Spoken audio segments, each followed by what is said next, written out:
السلام علیکم، welcome to my YouTube channel. اگر آپ نئے ہیں تو میرے چینل کو سبسکرائب کریں، لائک اینڈ شیئر کریں۔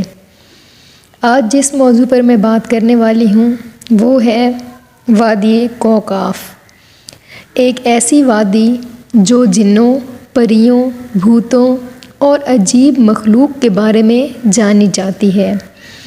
ایسا پہاڑ جہاں ہمیشہ اندھیرا رہتا ہے، چاند سورج کی روشنی وہاں کبھی نہیں پہنچتی، وہ وادی جہاں اب تک کوئی نہیں پہنچ سکا۔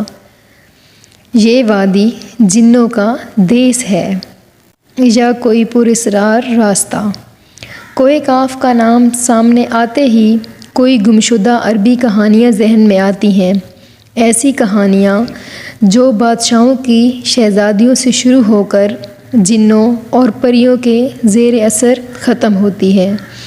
ایسی کہانیوں کا مرکز عام طور پر یہ ہوتا ہے کہ کسی ملک کے بادشاہ کی حسین ترین شہزادی کو کوئی جن اغوا کر کے لے جاتا ہے اور کسی وادی کے تاریک محل میں لے جا کر قید کر لیتا ہے۔ اس طرح کی کہانیاں افغانستان، ایران اور عرب علاقوں کی مذہبی کتابوں میں اہم مقام رکھتی ہیں۔ تحریری شکل میں موجود ہونے کے علاوہ یہ سینہ بسینہ روایتی شکل میں بھی منتقل ہوتی ہیں۔ جبل کاف اور کوہ کاف مشرقی وسطیٰ کے مشہور افسانوی پہاڑی سلسلوں میں سے ایک پہاڑی کا نام ہے۔ اسلامی روایتوں میں کوہ کاف کو جنوں کا وطن کہا جاتا ہے، جسے خدا نے چمکتے ہوئے زمرد سے بنایا ہے۔ ایرانی روایتوں کے مطابق یہ علاقہ شمالی کفکاس کے علاقوں میں سے تھا، جس علاقے کو انسانی حکومت اپنے قبضے میں نہ کر سکی اور ہمیشہ ناکام ہوئی۔ چونکہ قدیمی علق نے اسراری علاقوں کو ڈھانپ رکھا تھا، کوہ کاف دراصل ایک طویل پہاڑی سلسلہ ہے۔ اسے زمین کا دور دراز علاقہ بھی کہا جاتا ہے، جو داستانوں میں زرتشت کی زمین اور سیمرغ نامی پرندہ کے نام سے جانا جاتا ہے۔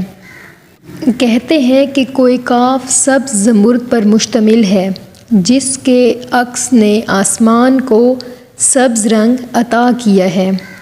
کوہ کاف کو جنوں کا شہر کہا جاتا ہے، جہاں زمانہ قدیم میں جنوں کی نسلوں نے ساری حکومتیں قائم کی۔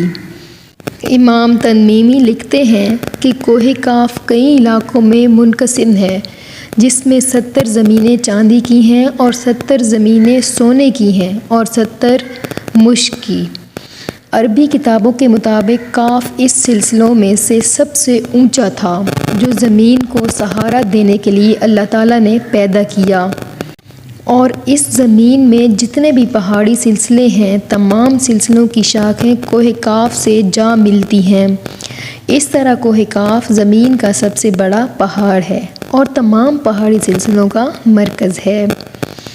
زکریا القدیمی نے 13ویں صدی میں عجائب المخلوقات اور غرائب المخلوقات نامی ایک کتاب لکھی، جس میں انہوں نے کہا کہ اللہ تعالیٰ نے کوہ کاف کو دنیا کے گرد بنایا ہے اور تمام دنیا اس پہاڑ کے درمیان موجود ہے، اور اس طرح موجود ہے جیسے ایک انگلی میں کوئی انگوٹھی۔ انسان وہاں نہیں پہنچ سکتا، اور یہ تو سب اللہ کی شان ہے۔ آج کی میری ویڈیو آپ کو کافی دلچسپ اور انفارمیٹیو لگی ہوگی۔ میری نئی آنے والی ویڈیوز کے لیے میرے چینل کو سبسکرائب کریں اور اپنی دعاؤں میں یاد رکھیں۔ اللہ حافظ۔